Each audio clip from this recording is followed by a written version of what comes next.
আগে এই ভিডিওটা দেখেন, তারপর আমি কিছু কথা বলতেছি। আলহামদুলিল্লাহ, আমাদের বিয়ের আজকে 5 দিন। 5 দিনে আমি আমার বইতে কি পাইলাম বা আমার বউরে আমি কত সন্তুষ্ট করতে পারলাম, আমি আমার বউরে জিজ্ঞাসা করবো। আশা, হ্যাঁ, আমি তোমার আজকে 5 দিন ধরে বিয়ে করছি, তাহলে আমাদের দাম্পত্য জীবন বা মানে আমাদের দিনগুলি কেমন কাটাচ্ছে, তুমি যদি বিষয় একটু ক্লিয়ার করতা। আরে তুই তো জিতে নিছস, তোর আবার কি আবার ইয়া আছে?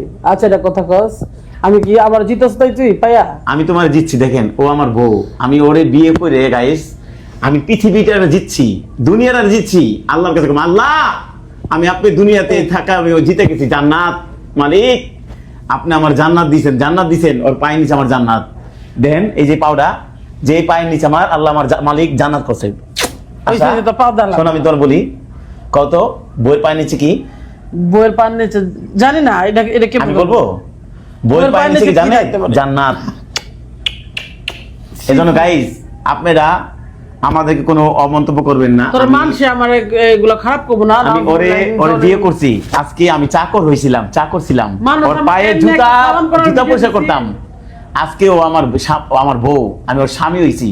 ওরে আমি আপনাদের সামনে জিজ্ঞাসা করি, আচ্ছা আশা, তুমি যে আমাকে তোমার নিজে করে নিছো, হ্যাঁ, মানে তো আমি স্বামী বলে তোমার কত দায়িত্ব পালন করতে পারলাম। এখনো কিছুই পারো না, কিন্তু আমি ধন্য। বাংলাদেশে এই দুইটা মাদার চোদকে কোনোভাবে কি হাদি মামলার হত্যা ফাঁসানো যায় না?